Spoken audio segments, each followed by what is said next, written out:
More than a quarter century has passed since Titanic first hit theaters, yet its impact has never loosened its grip on pop culture. The film didn't just create unforgettable moments, it introduced us to a group of Titanic actors who became part of our collective memory. Their faces, their voices, and their performances shaped an era of cinema that still feels alive every time we hear the swell of "My Heart Will Go On." This video takes you on a journey through then and now, tracing how each actor's life unfolded after the world changed in 1997. Some rose to global superstardom. Some found unexpected second careers. Some stepped back into quieter lives. And a few left us too soon, leaving behind legacies that continue to move millions. From the youthful brilliance of Leonardo DiCaprio and Kate Winslet to the veteran gravitas of Gloria Stewart and Bernard Hill, every story is a reminder that time doesn't erase greatness, it reveals it. So sit back, relive the magic, and rediscover the cast that turned a love story and a tragedy into one of the most enduring movies ever made.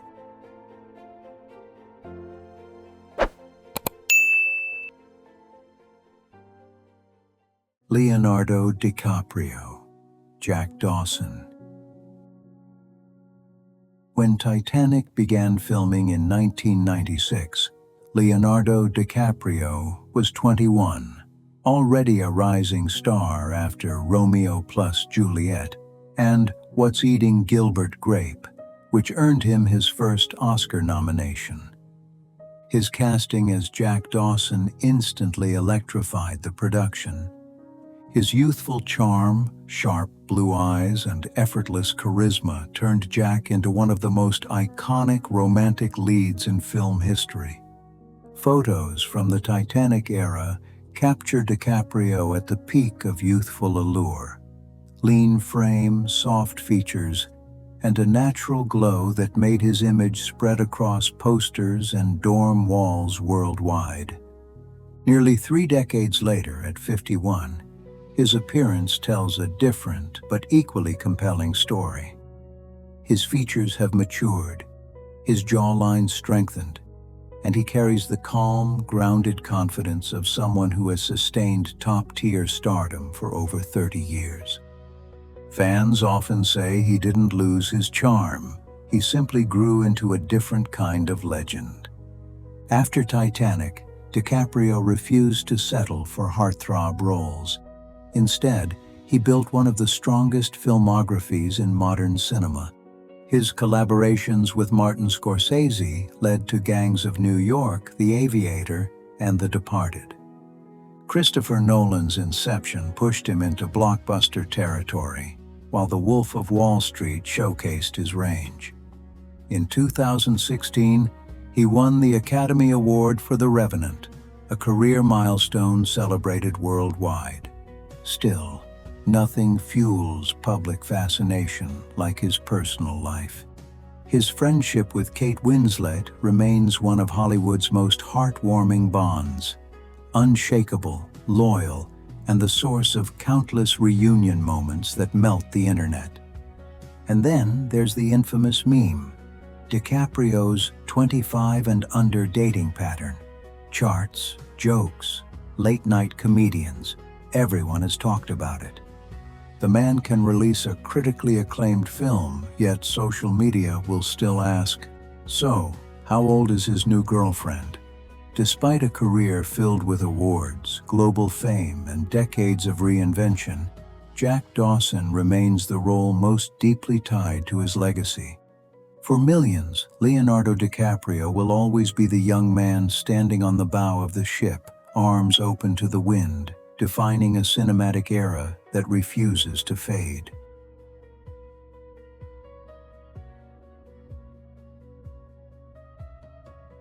Kate Winslet, Rose DeWitt Bukater. When audiences first met Kate Winslet in Titanic, many assumed she was already a Hollywood veteran. The truth is far more surprising. In 1996, she was just 20, a young British actress known mainly to critics and cinephiles. The moment she stepped on set as Rose, everything shifted. She wasn't an unknown talent anymore. She was the emotional heartbeat of a global phenomenon. Winslet's look in Titanic became a cultural imprint. The intense gaze, the tightly laced gowns, the flame-colored hair curled like a Renaissance portrait. It wasn't movie beauty. It was a character carved with emotion. Today, at 50, her appearance carries a grounded confidence. She has become one of Hollywood's strongest advocates against digital retouching, publicly rejecting photoshopped images and embracing natural aging. Her career after Titanic is a timeline of fearless choices.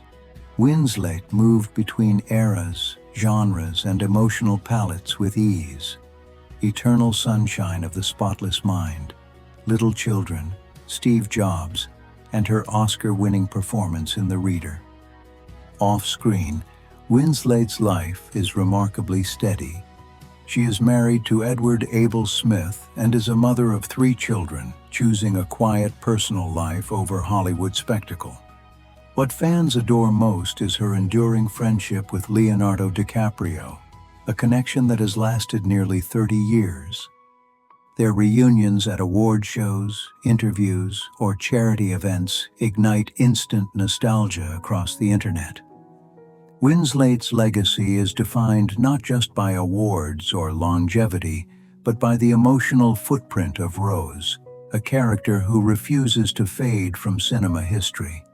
Decades later, her performance still feels alive, proving that some roles don't just belong to a film, they belong to an entire generation.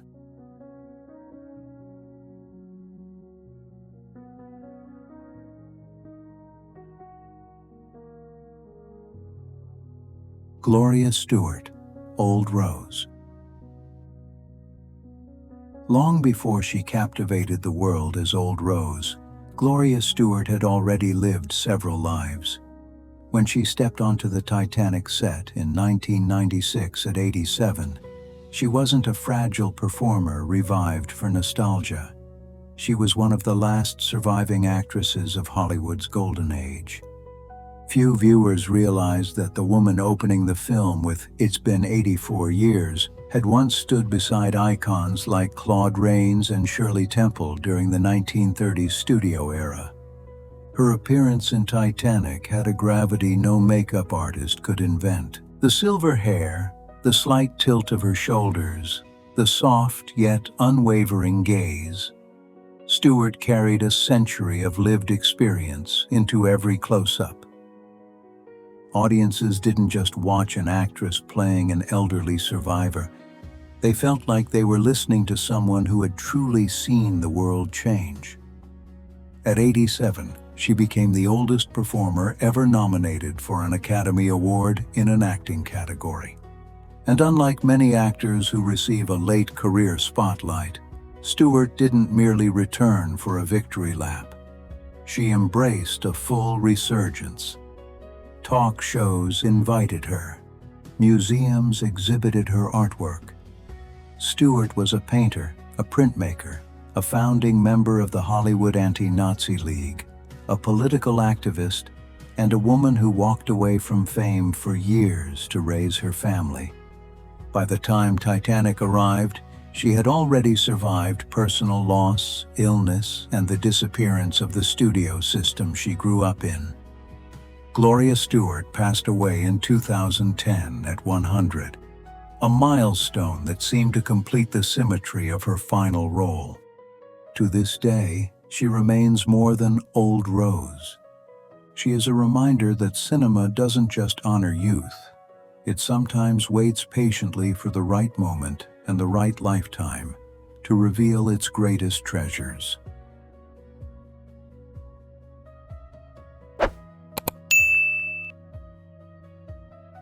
Billy Zane, Caledon Hockley. Before the world fell in love with Jack and Rose, it met someone unforgettable for very different reasons.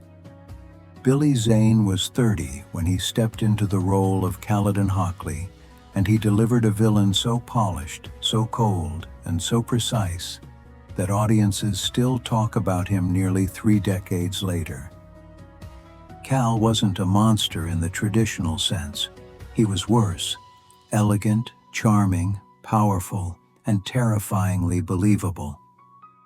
Zane's appearance in Titanic burned into pop culture. The slick black hair, the tailored suits, the perfect posture of a man born into privilege and willing to destroy anything that threatened it. Today, at 59, Billy Zane looks almost nothing like the man who sneered across the grand staircase.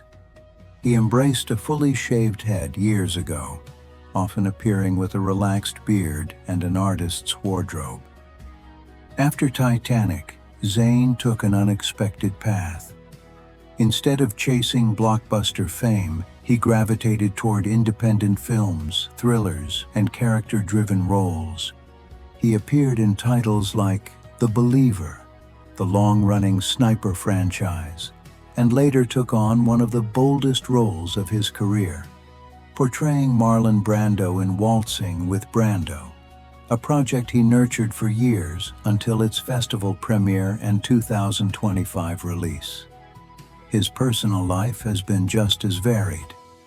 Zane was once married to actress Lisa Collins, later engaged to Leonor Varela, and famously became engaged to British model Kelly Brook after meeting on the film Survival Island. Although the engagement eventually ended, it remained one of the most talked about Hollywood romances of the 2000s. Today, he is a father of 2 daughters with American model Candice Neal and lives a quieter, more artistic life in California. Still, no matter how many films he makes or canvases he paints, Billy Zane will always carry the legacy of Cal, a reminder that sometimes the most unforgettable character in a love story is the villain who tries to stop it.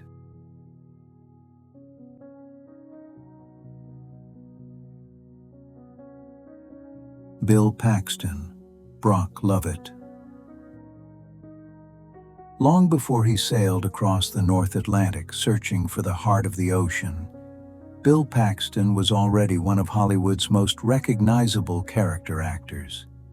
When Titanic began filming, Paxton was 41, and his role as Brock Lovett, the modern-day treasure hunter obsessed with the shipwreck, added a crucial storytelling frame to the film. His steady voice, curious expressions, and evolving fascination with Rose's story gave Titanic its emotional bridge between past and present. In the late 1990s, Paxton's look was instantly familiar. Sandy blonde hair, piercing blue eyes, and the rugged charm of a man equally believable in sci-fi, thrillers, or historical dramas. Over the years, his appearance softened into a warmer, more fatherly presence, but he remained unmistakably Bill Paxton, the guy who could shift from humor to intensity in a heartbeat.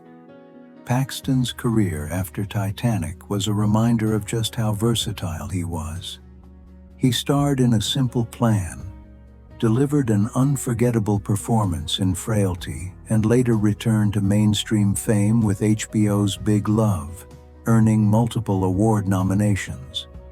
He also received Emmy recognition for Hatfields and McCoys. Few actors of his generation managed to balance blockbuster roles with such deeply human performances. In 2017, at 61, he passed away from complications following heart surgery. Fans around the world were struck by the eerie parallel. The man who hunted for a lost story became a memory the cast and crew mourned far too soon. Paxton left behind a legacy defined by sincerity. He was known in Hollywood as one of the kindest men on any set, generous, funny, and endlessly curious. His final chapter wasn't a role or an award, but the way people spoke about him afterward, with real affection. Bill Paxton didn't just play Brock Lovett.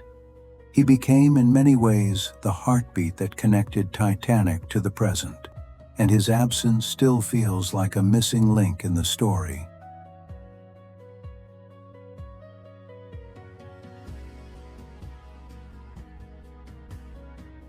Bernard Hill, Captain Edward J. Smith.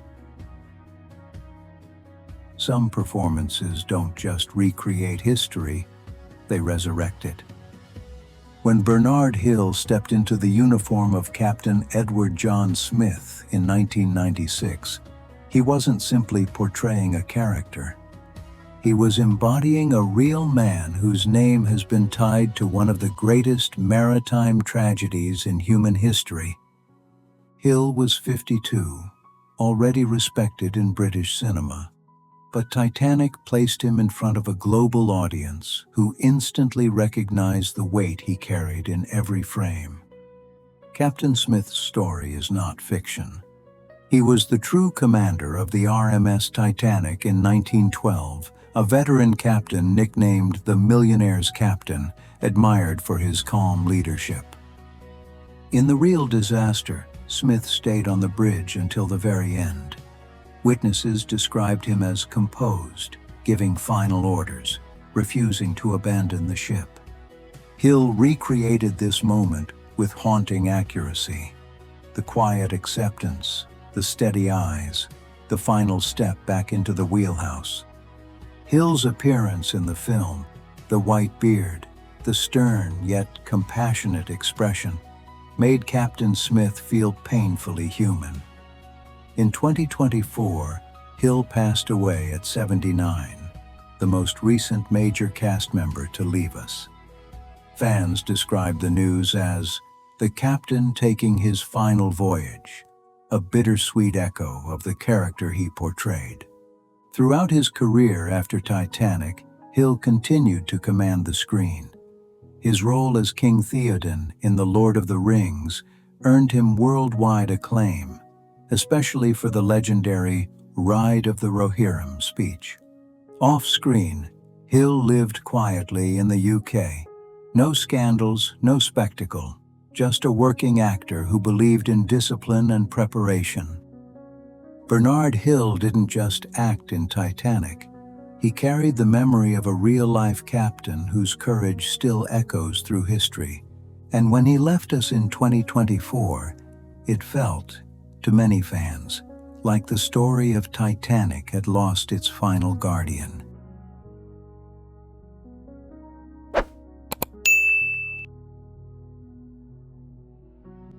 Kathy Bates, Molly Brown. Few actors walked into Titanic with more authority than Kathy Bates. When filming began, Bates was 48, already an Academy Award winner for her chilling and unforgettable performance in Misery.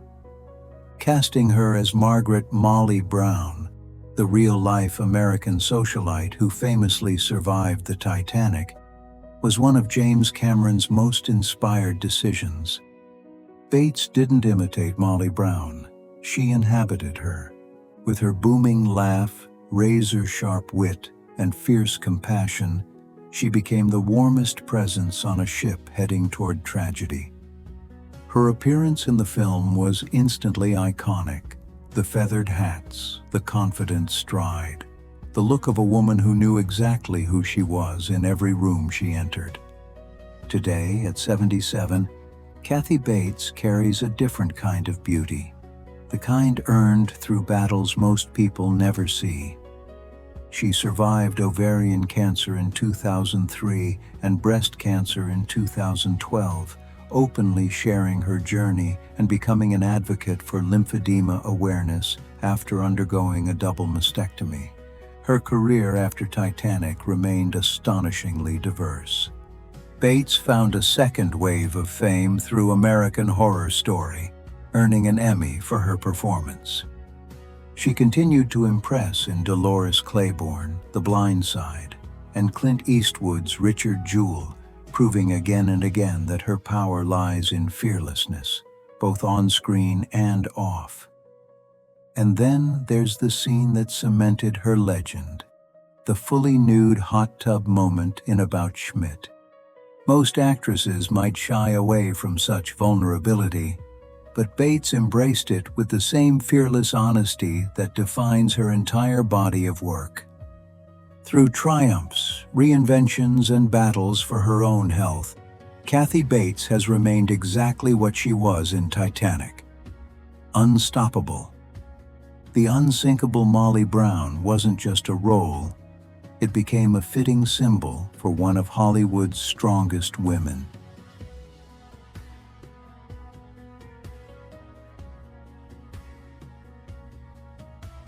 Victor Garber, Thomas Andrews. Some actors explode on screen, others slip in quietly and leave a deeper mark than anyone expects.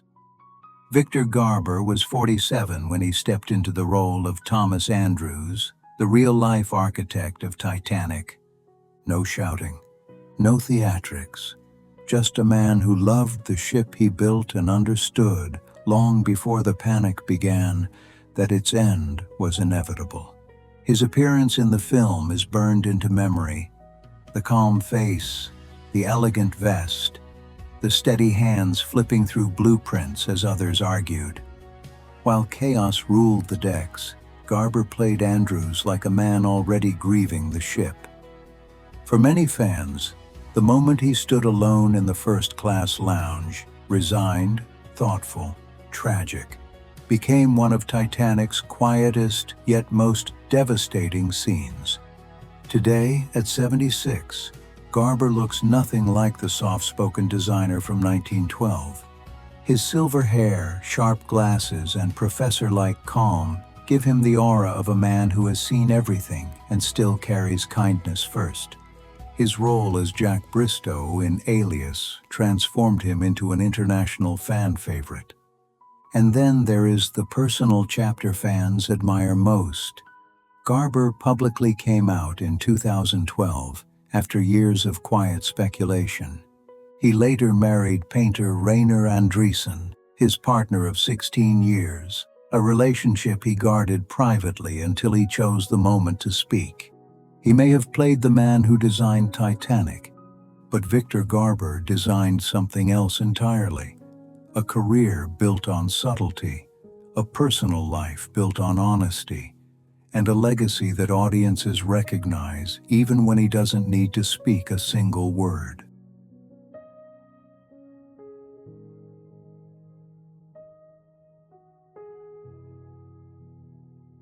Frances Fisher, Ruth DeWitt Bukater. Before audiences learned to fear her icy glare in Titanic, Frances Fisher had already lived a life as dramatic as any script.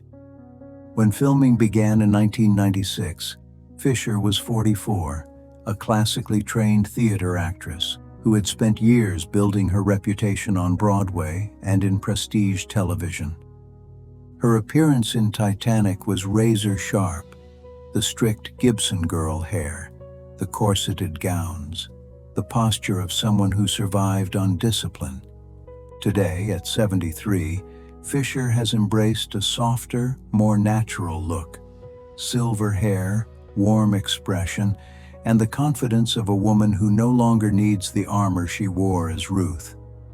After Titanic, Fisher continued to build a diverse and steady career. She appeared in films like The Lincoln Lawyer, The Kingdom, Jolene, and had recurring roles on television in Resurrection, Touch, Watchmen, and Masters of Sex. Her range became her signature. She could play hardened, sophisticated, or vulnerable with equal precision.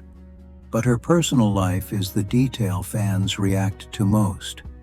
Fisher is the mother of Francesca Eastwood, her daughter with legendary actor and director Clint Eastwood. Their relationship was high profile in the early 1990s, and though they never married, they remained linked through Francesca, who has since become an actress and TV personality. What separates Frances Fisher from many of her co-stars is this. While Ruth DeWitt Bukater was entirely fictional, Fisher portrayed her with such conviction that audiences still talk about her as if she were a historical figure. 3 decades later, Fisher's performance stands as a reminder of how powerful a well-crafted villain can be: elegant, controlled, and unforgettable.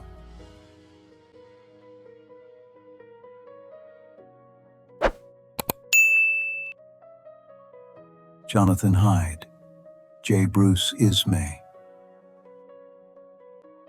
Jonathan Hyde entered Titanic with a role heavier than most actors ever face. When filming began in 1996, Hyde was 48, already known for Richie Rich, Jumanji, and his prestigious stage work. In the real Titanic disaster, Ismay survived while more than 1,500 passengers died, and newspapers branded him a coward for leaving the ship. Hyde had to play a man history refused to forgive. His appearance in the film captured that moral weight. The stiff posture, the immaculate suit, the haunted eyes of someone desperate to maintain composure while everything collapses. Unlike Cal's theatrical villainy, Hyde's Ismay felt painfully human, ambitious, frightened, and crushed by guilt. Many viewers still tense up when they see the lifeboat scene, where Hyde delivers one of the most chilling, subtle performances in the movie. No words, just shame. Today, at 76, Jonathan Hyde looks almost nothing like the tightly controlled businessman he portrayed. His silver hair, relaxed demeanor, and gentle smile give him the warmth of a lifelong artist rather than the cold corporate figure audiences remember. He continues to work steadily, appearing in The Strain, Crimson Peak, Automata, and a wide range of British and international productions. Jonathan Hyde's legacy inside the Titanic universe is unique. He portrayed a real man scarred by history, not through monsters or malice, but through the terrible weight of survival. And decades later, Hyde's performance remains one of the film's most haunting reminders that not every villain is invented, and not every survivor is celebrated.